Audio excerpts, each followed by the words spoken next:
اہم بات اب یہ عرض کرنی ہے کہ دیکھو کب چیز بدعت بن جاتی ہے۔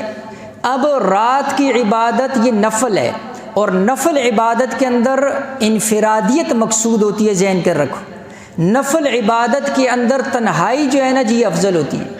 نفل عبادت کے اندر جتنا تنہا اور اللہ کے ساتھ تعلق ہو، نسبت ہو، اتنا جو ہے نا جی اس کا مقام بڑھ جاتا ہے۔ فرض عبادت کے اندر جیسے اب یہ جمعے کی نماز فرض ہے، اس کے لیے اجتماع ہے، حکم ہے، شریعت کا حکم ہے۔ 5 نمازیں باجماعت شریعت کا حکم ہے کہ مسجد کے اندر جا کر باجماعت پڑھنی ہے۔ جمعے کے اجتماع کا حکم ہے، عید کے اجتماع کا حکم ہے۔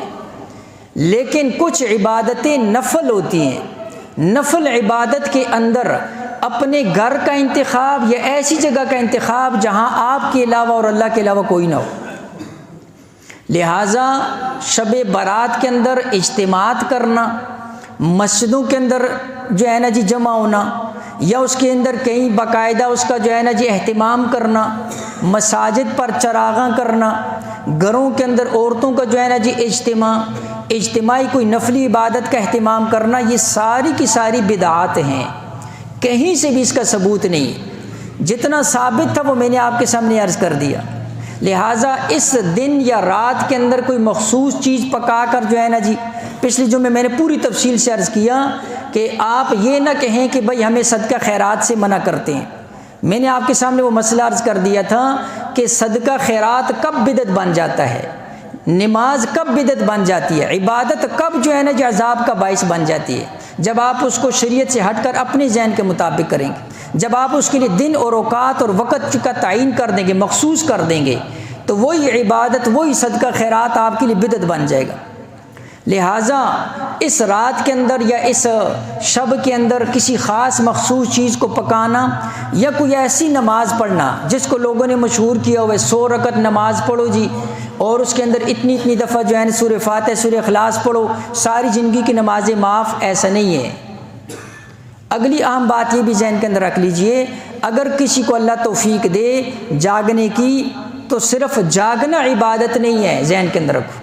بعض لوگ کہتے ہیں جی چلو جاگ لیا جی، چلو تھوڑی دیر کے لیے کوئی گپ شپ لگا لیتے ہیں، وہ سمجھتے ہیں جاگنا عبادت ہے۔ جاگنا عبادت نہیں ہے، اس کے اندر ذکر اور تلاوت عبادت ہے۔ اگر ذکر اور تلاوت کی توفیق نہیں ہے اور نہیں کر سکتے ہیں تو پھر اتنا اہتمام کر لیں، رات کو جلدی سوئیں، عشاء کی نماز جماعت کے ساتھ پڑھیں اور فجر جماعت کے ساتھ پڑھ لیں بس۔ اس لیے کہ روایت کے اندر آتا ہے، اور سنن ابی داؤد نے اس کو نقل کیا، عن عثمان ابن عفان رضی اللہ تعالیٰ عنہ قال قال رسول اللہ صلی اللہ علیہ وسلم من صلی العشاء فی جماعت کان قیام نصف لیلہ، جس نے، حضور نے فرمایا، جس نے عشاء کی نماز با جماعت پڑھ لی، یہ ایسے ہے جیسے آدھی رات اس کی عبادت کے اندر گزر گئی۔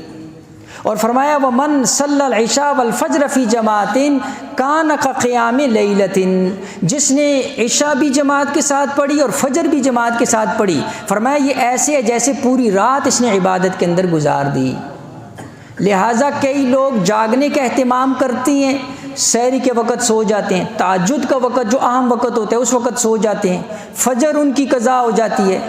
اللہ کے بندو، 1 رکعت 2 رکعت کچھ نفل کی ضرورت نہیں ہے، فجر قضا نہ ہو، فجر فرض ہے، تم نے ادھر مستحب کے لیے، نفل کے لیے فرض کو ضائع کر دیا، لہٰذا وہ رات کی عبادت بھی تمہاری فضول چلی گئی۔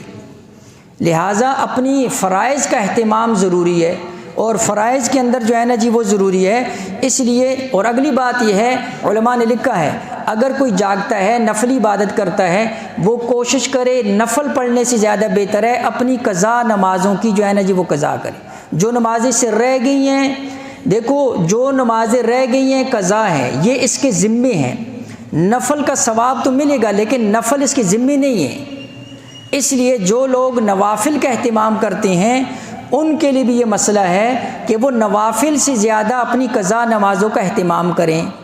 جس بندے سے کوئی نماز چھوٹ گئی ہے تو وہ اپنی قضا نمازوں کی زیادہ فکر کرے، اس میں علماء نے لکھا اس میں زیادہ ثواب ہے بنسبت نفل کے۔ اللہ جل شانہ سمجھ کر عمل کی توفیق دے۔ وآخر دعوانا الحمدللہ رب العالمین۔